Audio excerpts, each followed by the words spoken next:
اعوذ باللہ من الشیطان الرجیم بسم اللہ الرحمن الرحیم ان اللہ وملائکتہ یصلون علی النبی یا ایہا الذین آمنوا صلوا علیہ وسلموا تسلیما اللہم صلی علی سیدنا و نبینا و شفیعنا و مولانا محمد وعلی آل محمد وبارک وسلم۔ محترم خواتین و حضرات، السلام علیکم۔ تمام عالم اسلام کو، تمام اہل وطن کو ماہ رمضان کی دلی مبارکباد۔ الحمدللہ ہم کتنے خوش نصیب ہیں کہ اللہ تعالیٰ نے ایک اور ماہ مبارک تک، ماہ رمضان تک ہمیں پہنچایا۔ الحمدللہ ثم الحمدللہ۔ ماہ رمضان ہے کیا؟ ماہ رمضان کے تعلق سے ہمارا دین کیا فرماتا ہے؟ یا ایھا الذین آمنوا کتب علیکم الصیام کما کتب علی الذین من قبلکم لعلکم تتقون۔ ہم پڑھتے رہتے ہیں قرآن کریم میں شہر رمضان الذی انزل فیہ القرآن ھدی للناس، یہ ماہ مبارک جس میں قرآن کریم کا نزول ہوا۔ قرآن اور صاحب قرآن اور قرآن، ماہ رمضان، ان کے مابین آپس میں کیا تعلق ہے، کیا ربط ہے، یہ بھی ہم سوال رکھیں گے۔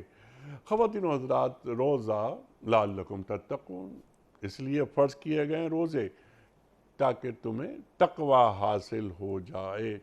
جب پورا ماہ مبارک گزر جاتا ہے اور ہم روزے رکھتے ہیں تو ہمیں کیسے پتہ چلے کہ تقوی ہمیں حاصل ہو گیا؟ یہ بھی ہم ایک سوال رکھیں گے۔ روزہ کیا خود کو فتح کر لینے کا نام نہیں؟ کیا روزہ خود کو تسخیر کر لینے کا نام نہیں؟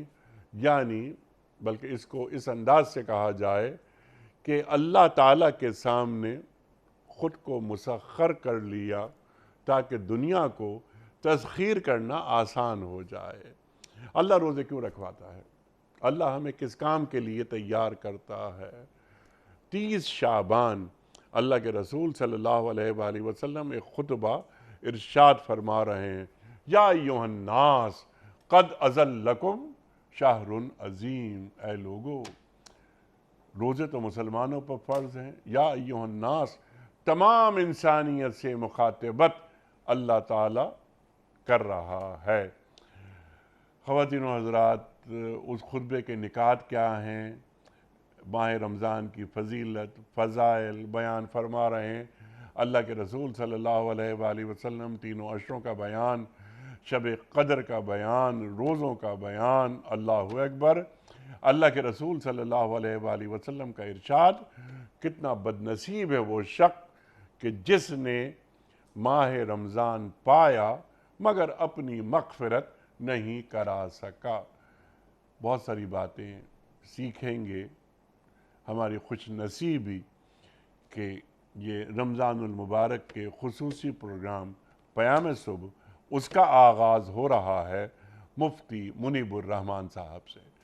خواتین و حضرات، کون آپ سے واقف نہیں، ہمارے ملک کا معروف اور محبوب، مقبول اور ممتاز نام۔ پیام صبح کا لازمی جز ہمیشہ محترم مفتی منیب الرحمن صاحب سے سیکھتے ہیں۔ مفتی صاحب کو خوش آمدید کہتے ہوئے پروگرام کا آغاز اللہ تعالیٰ کے بابرکت نام سے، سورہ بقرہ آیت 183۔ اعوذ باللہ من الشیطان الرجیم، بسم اللہ الرحمن الرحیم۔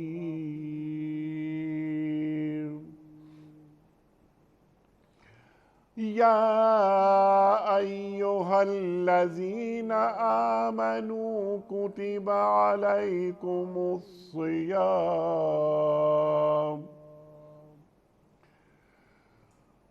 كتب عليكم الصيام كما كتب على الذين من قبلكم كتب على الذين من قبلكم لعلكم تتقون صدق اللہ العظیم۔ اے لوگو جو ایمان لائے ہو، تم پر روزے فرض کیے گئے جس طرح تم سے پہلے انبیاء کے پیرووں پر فرض کیے گئے تھے، اس سے توقع ہے کہ تم میں تقوی کی صفت پیدا ہوگی۔ محترم مفتی منیب الرحمان صاحب کی خدمت میں اس سے پہلے کہ ہم رکھیں پہلا سوال، مفتی صاحب آپ کو، ہمیں، عالم اسلام کو، وطن عزیز کو ماہ رمضان کی مبارکباد۔ خیر مبارک، سب کو مبارک۔ الحمدللہ الحمدللہ۔ روزہ کیا ہے؟ روزے کا مقصود کیا ہے؟ ارشاد۔ بسم اللہ الرحمن الرحیم، حامدا للہ عز وجل سبحانہ وتعالی ومصلیا ومسلما علی رسول اللہ وعلی آلہ الکرام وصحبہ العظام اجمعین۔ انیق احمد صاحب، روزہ ہمارے خالق و مالک رب تبارک و تعالیٰ کا عائد کردہ ایک دینی فریضہ اور ایسی عبادت ہے جس کا تعلق جسم سے ہے۔ ایک روایت میں ہے کہ تخلقوا باخلاق اللہ، اپنے اندر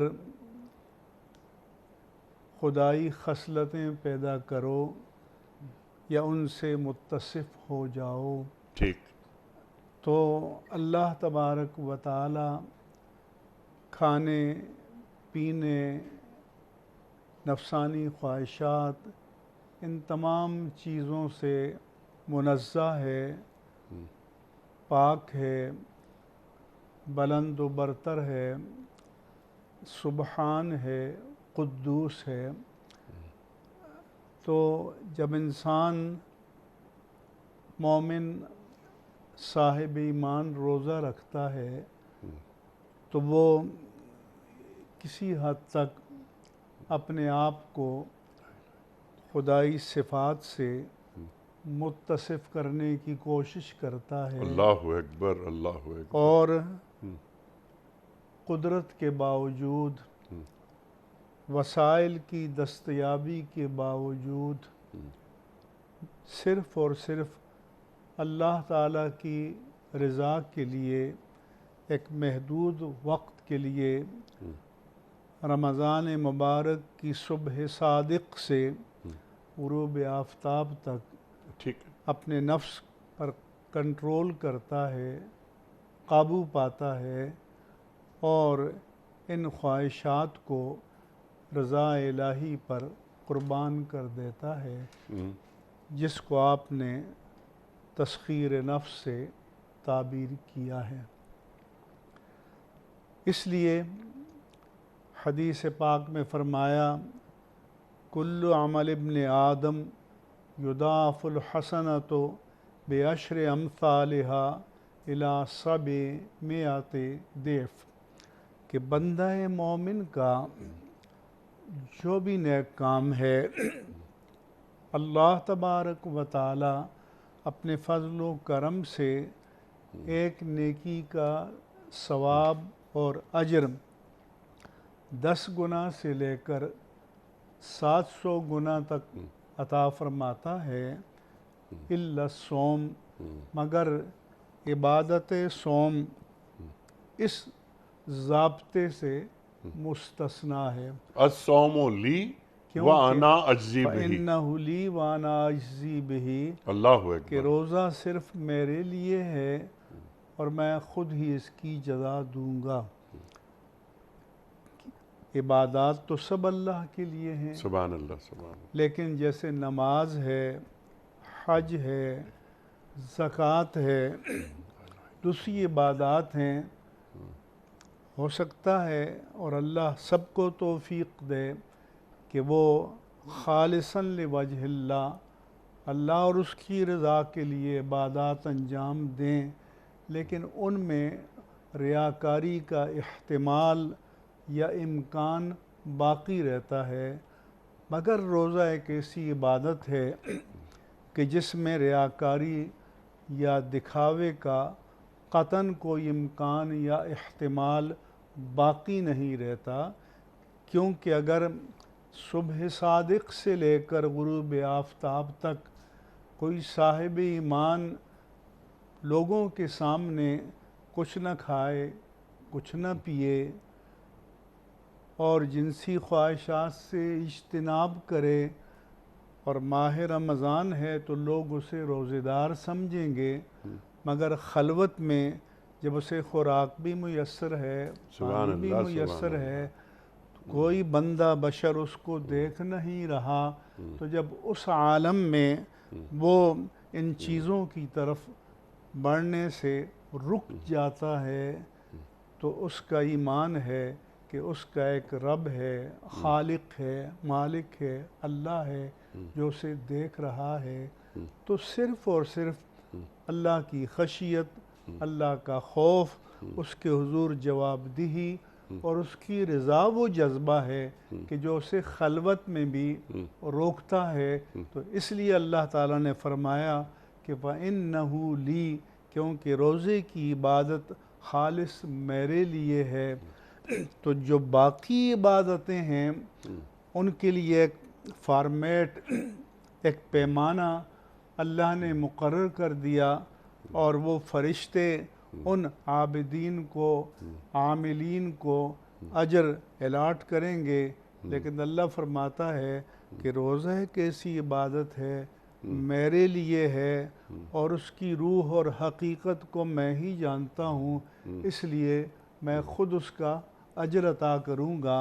اور بعض نے، محدثین نے اس کو پڑھا کہ فانا اجزا بھی، میں خود ہی اس کی جزا ہوں کہ میں اس بندے کو اپنی رویت اور اپنی حضوری اور اپنی رضا سے نوازوں گا۔ سبحان اللہ۔ تو یہ ماہ مبارک اللہ تعالیٰ کو اللہ تعالیٰ سے مانگنے کا مہینہ ہے۔ بالکل، اللہ اکبر، اللہ کا ہو جانے کا مہینہ ہے۔ تو اس عبادت میں یہ اختصاص اور یہ تمیز اور یہ امتیاز اللہ تبارک و تعالیٰ نے رکھا ہے۔ سبحان اللہ، سبحان اللہ۔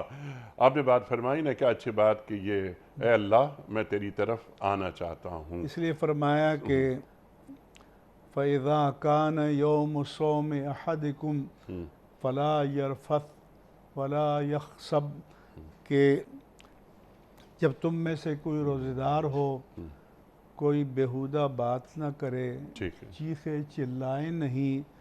فَإِنْ قَاتَلَهُ أَحَدٌ وَصَابَّهُ، اگر کوئی اسے لڑائی جھگڑے پر اتر آئے، برا بلا کہے، تو فَلْيَقُلْ إِنِّي امْرُؤٌ صَائِمٌ، تو اسے کہہ دو کہ میں روزہ دار ہوں، میں آپ کی ان خرافات کا جواب آپ کے انداز میں نہیں دے سکتا، اور اپنے روزے جیسی عبادت کو میں پامال نہیں کر سکتا، اس کے تقاضوں کو چھوڑ نہیں سکتا۔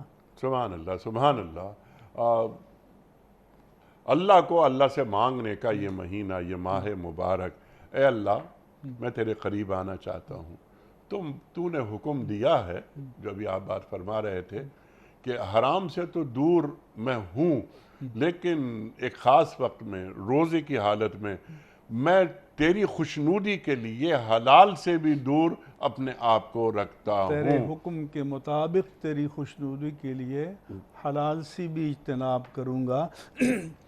عبادت صیام و رمضان کا ایک اور خاصہ یہ ہے کہ مثلا نماز ہے، اس کے احکام اللہ نے قرآن کریم میں جا بجا بیان فرمائے، تکرار کے ساتھ بیان فرمائے، اس کے ارکان کو متفرق طور پر بیان فرمایا۔ اسی طرح سے زکوٰۃ کا ذکر متعدد مقامات پر ہوا، حج کا ہوا، لیکن روزہ ایک ایسی عبادت ہے کہ اللہ تبارک و تعالیٰ نے قرآن کریم میں ایک ہی مقام پر ایک ترتیب کے ساتھ سورہ بقرہ کی آیات مبارکہ 183 184 اور 185 میں ماہ رمضان و سیام اور عبادت سیام کے تمام مسائل کو، فضائل کو بیان فرما دیا۔ کیا بات ہے۔ پھر فرمایا کہ یہ عبادت تو تم پر فرض ہے، لیکن فمن کان منکم مریضا او علی سفر فعدۃ من ایام اخر، لیکن تمہارے احوال کی ہم رعایت بھی کرتے ہیں، لہذا تم میں سے جو کوئی ماہ رمضان میں بیمار ہے یا حالت سفر میں ہے اور روزہ رکھنے میں دشواری ہے، اس کو رخصت دی جاتی ہے، رعایت دی جاتی ہے، وہ رمضان میں مرض یا سفر کے عذر کی بنا پر روزہ چھوڑ سکتا ہے اور بعد میں گنتی کے قضا شدہ روزوں کو رکھ لے اپنی سہولت کے مطابق۔ یہ 184 ہے۔ اسی کو 185 میں پھر بیان فرمایا وَمَنْ كَانَ مَرِيضًا أَوْ عَلَىٰ سَفَرٍ فَعِدَّةٌ مِّنْ أَيَّامٍ أُخَرَ، لیکن وہاں پر اس کی حکمت بھی بیان فرما دی کہ یرید اللہ بکم اليسر ولا یرید بکم العسر، کہ تمہیں رمضان میں عذر مرض و سفر کی وجہ سے روزہ چھوڑنے کی رخصت اس لیے دی ہے کہ اللہ تعالیٰ تمہارے لیے آسانی چاہتا ہے، دشواری نہیں چاہتا، سبحان اللہ، تمہیں ناقابل برداشت مشقت میں ڈالنا نہیں چاہتا۔ لیکن اسی آیہ مبارکہ 184 کے آخر میں فرمایا کہ وَأَن تَصُومُوا خَيْرٌ لَكُمْ، کہ ہم تمہیں رخصت دیتے ہیں کہ بربنائے مرض یا بربنائے سفر روزہ چھوڑ سکتے ہو، لیکن اگر تم میں استطاعت ہے، ہمت ہے اور رکھ لو تو یہ تمہارے لیے بہتر ہے۔ ان کنتم تعلمون، اگر تم اس کی حکمت کو جان لو اور سمجھ لو۔ پھر فرمایا کہ وَعَلَى الَّذِينَ يُطِيقُونَهُ فِدْيَةٌ طَعَامُ مِسْكِينٍ، اور وہ لوگ جو بمشکل روزہ رکھنے کی طاقت رکھتے ہیں اور روزہ رکھنے میں دشواری ہے، تو وہ ایک مسکین کا کھانا فدیہ دے دیں۔ یہاں یہ عرض کر دوں کہ بعض مترجمین نے ایک مسکین کو کھلانا ترجمہ کیا ہے۔ یہ ترجمہ اس لفظ کا صحیح نہیں ہے، کیونکہ کھلانا جو ہے وہ اطعام کا ترجمہ ہے اور طعام کا ترجمہ ہے کھانا۔ اس میں معنوی فرق یہ ہے کہ اگر کوئی یہ کہے ایک مسکین کو کہ آؤ تم میرے ہاں بیٹھ کر کھانا کھاؤ، میں تمہیں کھانا کھلاتا ہوں لیکن یہاں بیٹھ کر کھانا کھانا ہوگا، تو اگر یہ پابندی لگائے تو پھر یہ فدیہ ادا نہیں ہوگا۔ آپ نے اس کو کھانے کا مالک بنانا ہے، وہ وہیں بیٹھ کر کھائے، گھر لے جا کر کھائے، کہیں اور کھائے۔ پھر یہ فرمایا کہ چونکہ فدیے کے وجوب کا ذکر تو قرآن میں ہے، لیکن فدیے کی مقدار کا ذکر یہ حدیث پاک میں بیان کیا گیا ہے، قرآن میں نہیں بیان کیا گیا۔ اور ظاہر سی بات ہے کہ جب تک قرآن کو صاحب قرآن سید المرسلین، امام الانبیاء، خاتم النبیین صلی اللہ علیہ وآلہ وسلم کے مکتب میں بیٹھ کر نہ سمجھا جائے، قرآن کے مقصود و مدعا پر عمل کرنا آسان نہیں ہوتا۔ لیکن یہاں آگے فرمایا فَمَن تَطَوَّعَ خَيْرًا فَهُوَ خَيْرٌ لَهُ، کہ فدیے کی جو مقدار اللہ کے رسول مکرم شارع مجاز سیدنا محمد الرسول اللہ صلی اللہ علیہ وآلہ وسلم نے بتائی ہے کہ نصف سا گندم یا ایک سا کھجور یا ایک سا کشمش یا ایک سا جو، تو فرمایا کہ یہ کم از کم مقدار ہے، جو خوش دلی سے بڑھا کر دے تو یہ اس کے لیے بہتر ہے۔ اس میں اللہ تبارک و تعالیٰ کی طرف سے اہل ثروت اور اہل مال، اہل خیر کو پیغام ہے کہ تم یہ نہ کرو کہ تمہیں اگر اللہ نے بے پناہ دولت دی ہے تو کم از کم مقدار کو تم پلے باندھ لو اور اس کے حساب سے دو۔ جس کو اللہ نے وافر مال دیا ہے وہ اس سے زائد دے، اپنی حیثیت کے مطابق دے فدیہ۔ تو اس لیے ہم کہتے ہیں کہ جو کم مالی حیثیت کا ہے وہ گندم کے حساب سے دے، جو بہتر مالی حیثیت کا ہے وہ کھجور کے حساب سے دے، کشمش کے حساب سے دے، جو کے حساب سے دے، چاول کے حساب سے دے، پورا دے، تو یہ نعمت مال کا تصدق بھی ہوگا اور شکران نعمت بھی ہوگا اللہ تعالیٰ کی بارگاہ میں۔ سبحان اللہ۔ تو یہ احکام اللہ تعالیٰ نے یہاں پر بیان فرما دیے، اور اگلی 185 آیت میں کہ فمن شہد منکم الشہر فلیصمہ، کہ تم میں سے جو بغیر کسی عذر کے عاقل و بالغ مرد یا عورت رمضان کے مہینے کو پائے، رمضان کے مہینے میں موجود ہے صحت و سلامتی کے ساتھ، تو اس پر لازم ہے، فرض ہے کہ وہ اس کا روزہ رکھے۔ پھر اس کے لیے کوئی رعایت یا رخصت کی گنجائش نہیں ہے۔ اسی کے ساتھ اللہ تعالیٰ نے آیہ مبارکہ 185 میں رمضان مبارک کی فضیلت میں بھی بیان کر دی کہ شہر رمضان الذی انزل فیہ القرآن، اسلامی سال یا قمری سال کے 12 مہینوں میں رمضان مبارک وہ مقدس، متبرک اور مبارک مہینہ ہے کہ اللہ نے اس کا نام قرآن میں بیان فرمایا کہ شہر رمضان الذی انزل فیہ القرآن، کہ ماہ رمضان وہ عظیم المرتبت مہینہ ہے کہ جس میں قرآن نازل کیا گیا۔ اس کا ترجمہ دو طرح سے ہو سکتا ہے، ایک تو یہ ہے کہ رمضان میں قرآن نازل کیا گیا، اور دوسرا ترجمہ یہ بھی ہو سکتا ہے کہ رمضان کی عظمت کو بیان کرنے کے لیے اللہ نے قرآن کی اس آیہ مبارکہ کو نازل کیا، اور پھر فرمایا کہ ھدی للناس وبینات من الہدی والفرقان، کہ وہ قرآن اتارا جو عالم انسانیت کے لیے ہدایت ہے، اس میں ہدایت کی کھلی نشانیاں ہیں، اور یہ حق اور باطل کے درمیان تمیز کرنے اور فرق کرنے کے لیے کسوٹی ہے، کہ جس نے یہ جاننا ہو کہ حق کیا ہے تو اسے قرآن کی کسوٹی پر پرکھو، تو ہمیں خود معلوم ہو جائے گا کہ حق کیا ہے اور باطل کیا ہے۔ سبحان اللہ، سبحان اللہ۔ قرآن فرقان ہے، حق اور باطل کے درمیان تمیز پیدا کر دیتا ہے۔ سبحان اللہ، سبحان اللہ۔ اور یہ ماہ مبارک یہ رمضان کے مہینے میں ہی اللہ تعالیٰ نازل فرما رہا ہے۔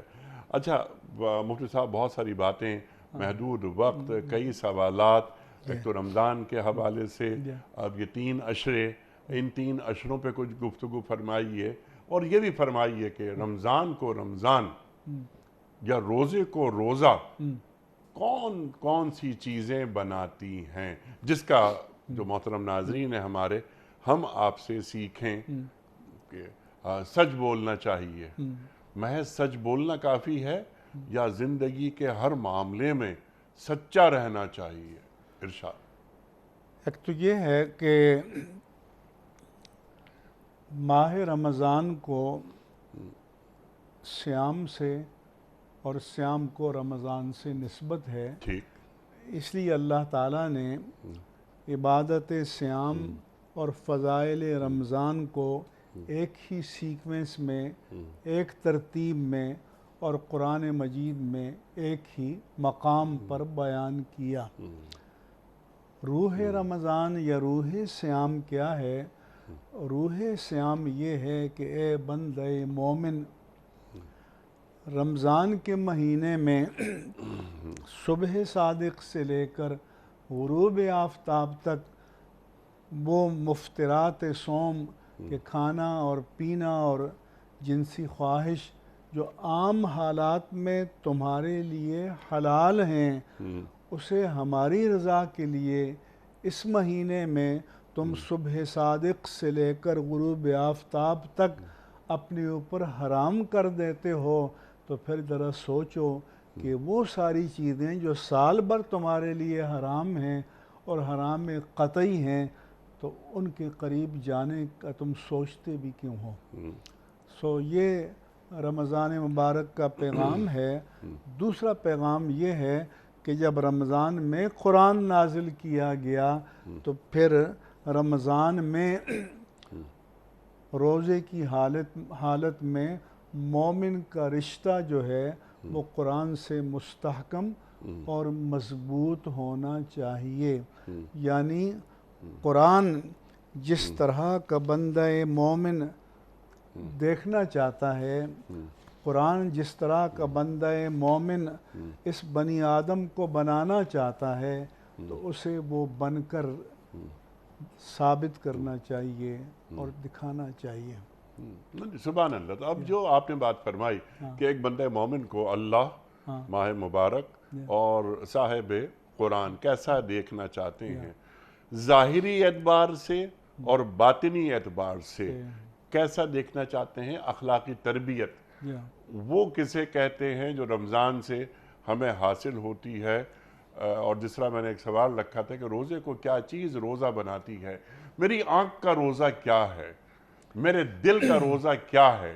میری زبان کا روزہ کیا ہے؟ یہ حدیث پاک میں بیان کیا گیا کہ زن العین النظر وزن اللسان المنطق والنفس تتمنا وتشتہی، کہ آنکھ کی بدکاری کسی غیر محرم کو بری نیت سے دیکھنا ہے، اور زبان کی بدکاری بری باتیں، شہوت آمیز باتوں سے لطف اندوز ہونا ہے۔ اور پھر اس کے بعد یہ بتایا کہ یہ کان، یہ آنکھیں، یہ زبان، یہ تو گیٹ وے ہیں، یہ ابواب ہیں نفس کی طرف، دل کی طرف داخلہ کرنے کا۔ اگر یہ دروازے بند کر دیے جائیں گے تو پھر نفس کے گمراہ ہونے کے خطرات ختم ہو جائیں گے۔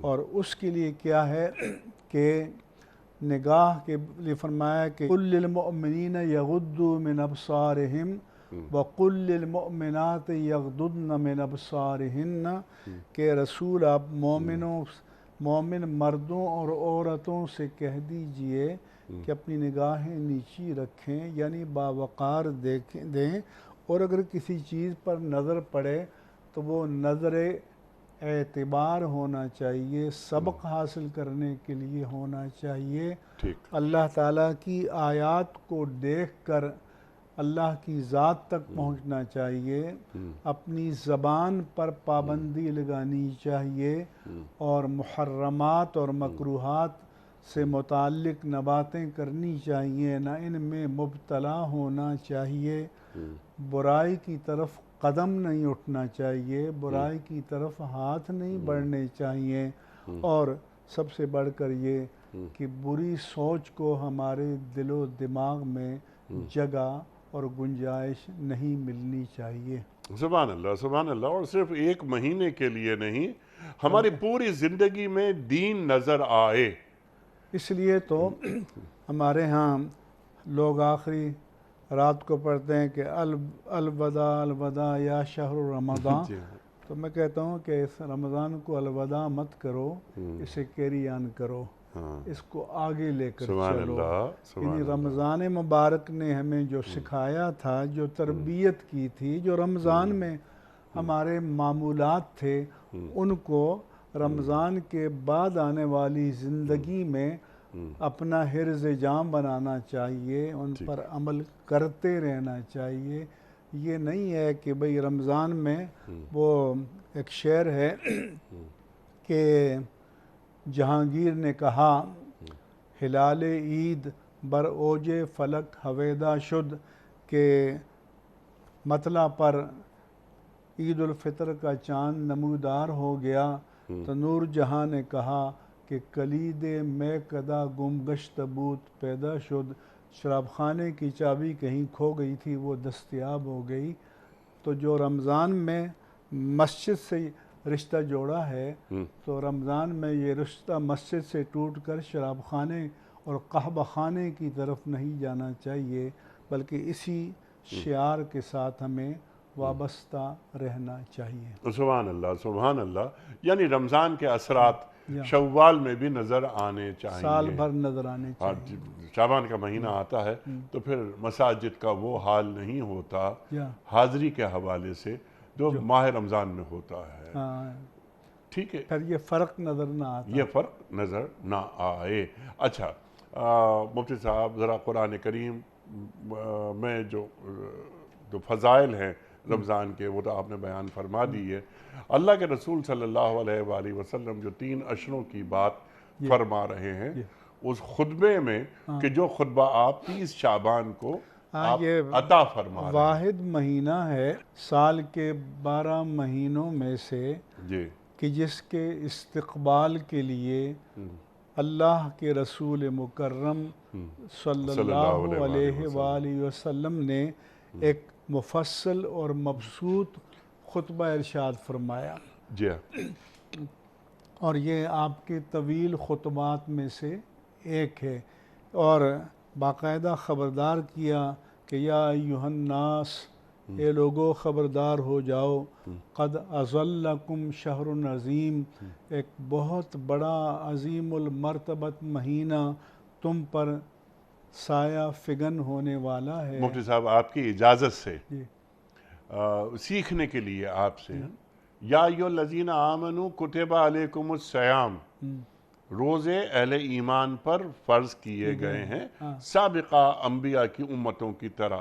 یہاں اللہ کے رسول فرما رہے ہیں صلی اللہ علیہ وآلہ وسلم، یا ایھا الناس قد اظلکم شہر عظیم، تمام انسانیت کو روزہ رکھوانا ہے۔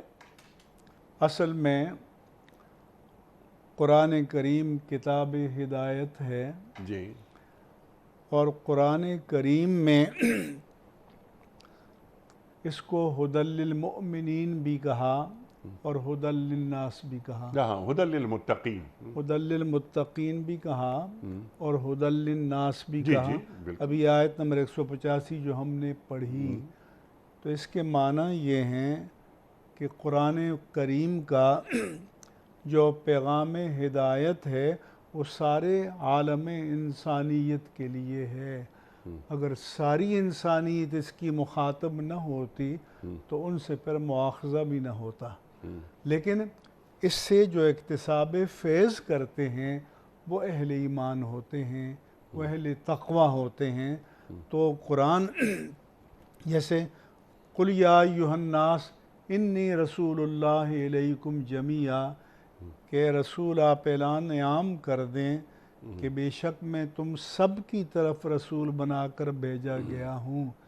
تو دعوت رسالت تو سب کے لیے ہے، لیکن جنہوں نے اس سے فیض پایا وہ وہی ہیں جو رسالت پر ایمان لائے۔ تو یہ قرآن کریم کا انداز تخاطب ہے، کبھی ایک انداز میں کبھی دوسرے انداز میں۔ سبحان اللہ، صرف یہ قرآن کریم کا انداز تخاطب ہے یا اہل ایمان پر اللہ تعالیٰ کوئی ذمہ داری بھی عائد کر رہا ہے؟ بالکل، اہل ایمان پر یہ ذمہ داری ہے کہ انہیں مبلغ بننا چاہیے۔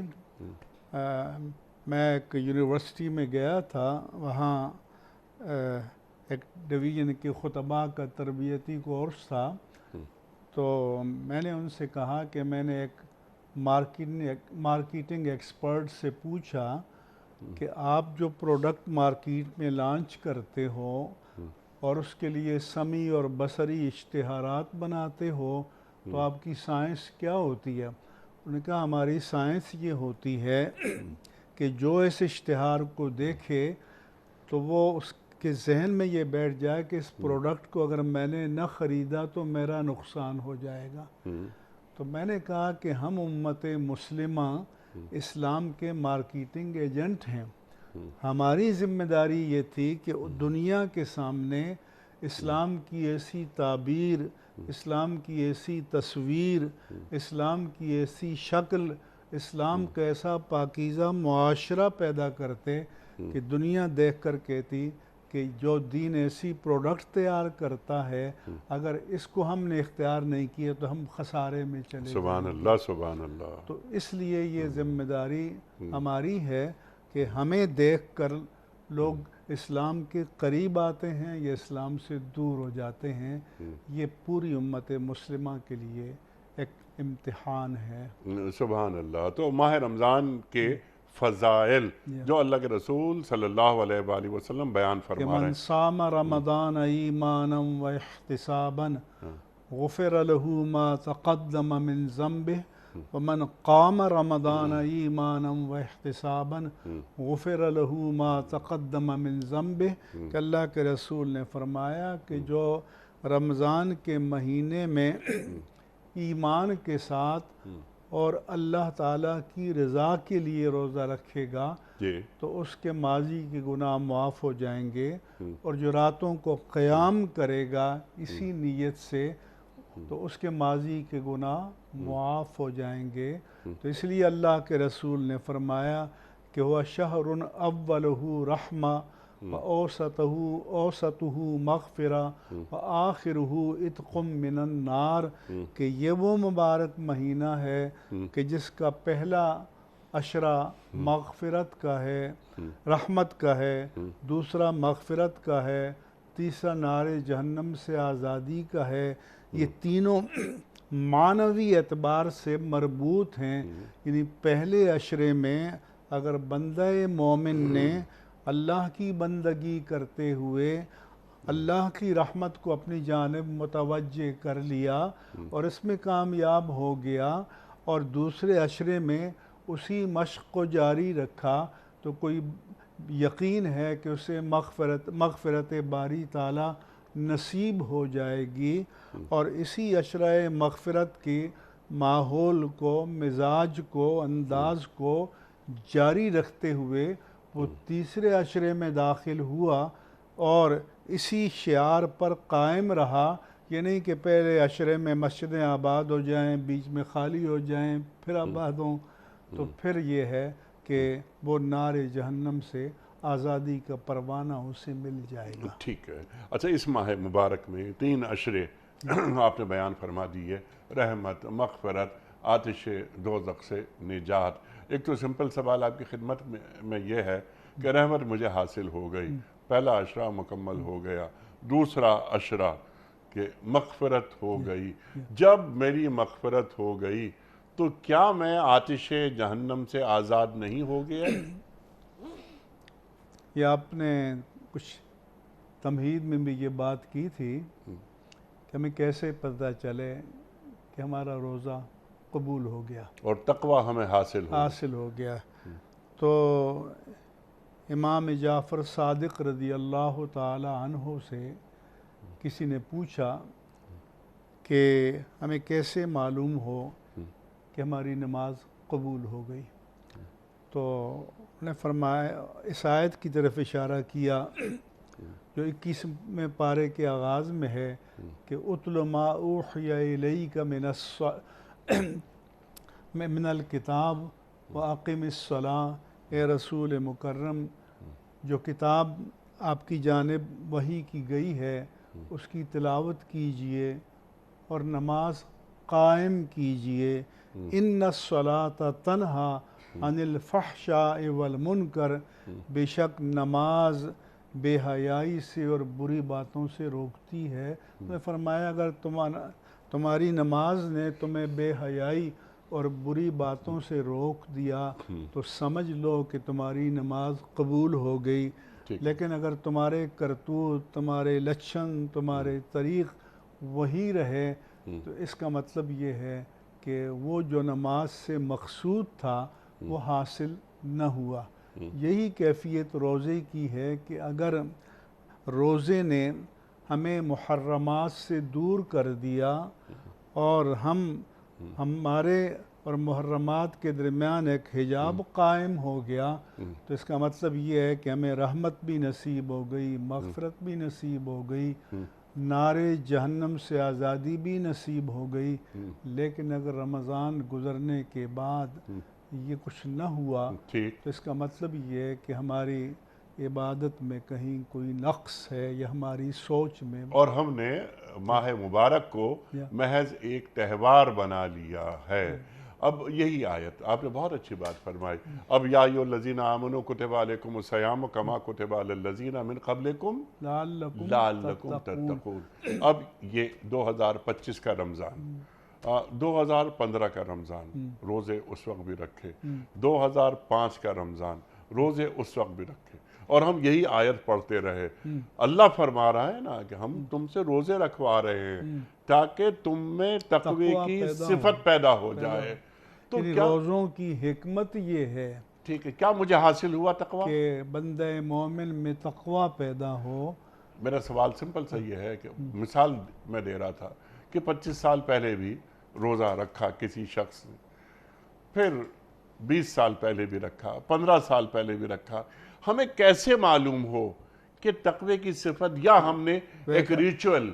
ایک حدیث مبارک میں ہے، استفت نفسک وَإِنْ أَفْتَاكَ النَّاسُ أَفْتَوْا۔ اس کے لیے مفتی آپ کے قلب میں، سینے میں بیٹھا ہوا ہے، آپ کا قلب ہے، آپ کا دل ہے، آپ کی روح ہے، اس سے پوچھئے تو آپ کو جواب مل جائے گا، کیونکہ اپنے بارے میں جتنا ہم جانتے ہیں اللہ کے سوا کوئی اور نہیں جانتا۔ اب میرا سوال آپ کی خدمت میں یہ ہے، کیونکہ پروگرام کا بس آخری وقت شروع ہو گیا ہے، یہ فرمائیے کہ روزے سے جو کچھ ہمیں حاصل ہونا چاہیے، یا ایک روزے دار کو اللہ اور اللہ کے رسول صلی اللہ علیہ وآلہ وسلم کیسا دیکھنا چاہتے ہیں، اور کس کام کے لیے اللہ تعالیٰ اپنے رسول کے امتی کو تیار کر رہا ہے، خواہ وہ مرد ہو یا عورت۔ جس طرح ہم عید کا انتظار کرتے ہیں اس طرح ہم رمضان کا انتظار کیوں نہیں کرتے؟ انیق احمد صاحب، اللہ تعالیٰ نے انسان میں مختلف جذبات پیدا کیے ہیں۔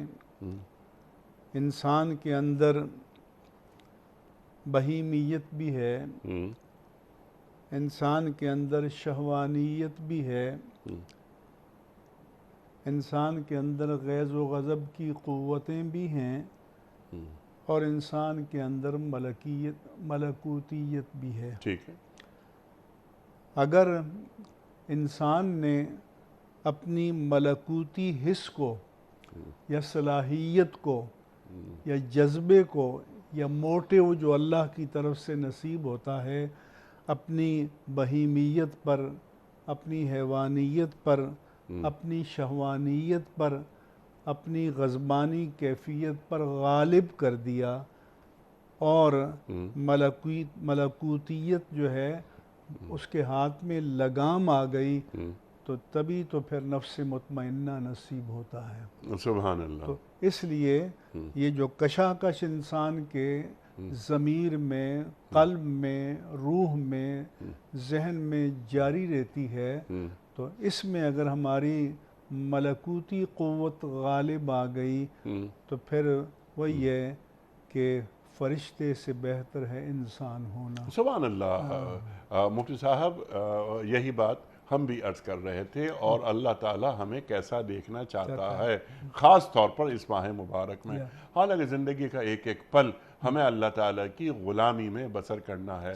میرا سوال صرف یہ تھا کہ کیا آپ کو، پاکستان میں ہم اور آپ رہتے ہیں، آپ نے زیادہ عمر یہاں اس مملکت خداداد میں گزاری، میں نے تھوڑی سی کم گزاری ہوگی.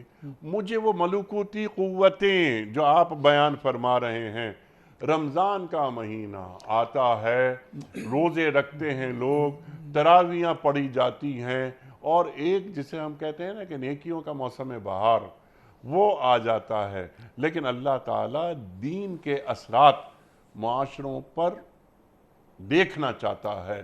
تو جو کیفیت مسجد میں ہوتی ہے، جی ہاں، اگر وہ ہم کیری آن کر کے جی ہاں، اپنی جب دکان پہ جا کر بیٹھیں، جی، وہ کیفیت تب بھی طاری رہے. سبحان اللہ. اپنے دفتر یا کسی اور ڈیوٹی پر ہوں وہ کیفیت تب بھی طاری رہے. ٹھیک تو پھر تو مطلب یہ ہے کہ رمضان ہمارے اندر جذب ہو ٹھیک رہا ہے. ہے. ہمارا وہ بندہ وہاں کہ جو ابھی تراویاں پڑھ کے نکلا ہے اور یہاں سے سیدھا کہاں جائے گا؟ وہ اپنی دکان پر، دکان اور دکان پر جا کر جو 500 کی چیز ہے وہ 1500 کی بیچے گا. ایک سیزن ہے، یہ سیزن ہے کمانے اللہ کا. نے تو اس کو نیکی کمانے کا ہائے ہائے سیزن ہائے، بنایا، اللہ اور ہم اکبر. نے اس کو مال بنانے کا سیزن تو بنا کیا دیا. رکاوٹ ہے، کیا قباحت ہے مفتی صاحب؟ کیوں ہماری سمجھ میں یہ بات نہیں آ رہی کہ رازق اللہ ہے؟ جو آپ کے سوال کا دیانتدارانہ جواب تو یہی ہے کہ بحیثیت مجموعی ہم اپنے معاشرے کو دیکھیں، نظام ریاست و حکومت کو دیکھیں، یا جو جہاں جہاں رائی اور نگہبان ہے اس کو دیکھیں، تو جیسے ہمیں ہونا چاہیے ویسے ہم ہیں نہیں، بن نہیں سکے، اور ہماری کوتاہی ہے. لیکن جتنے بن سکے ہیں اس پر بھی رب ذوالجلال کا شکر ضرور نہیں، ادا شکر ہے، کرنا چاہیے. الحمدللہ الحمدللہ. وہ کہتے ہیں نا کہ نیور ٹو لیٹ، انشاءاللہ سب معاملہ ٹھیک ہوں گے. ہم نیک بننا نہیں چاہتے مجموعی طور پر، ہم نیک دکھنا چاہتے ہیں. مفتی صاحب بہت ساری باتیں یقیناً رمضان کے حوالے سے.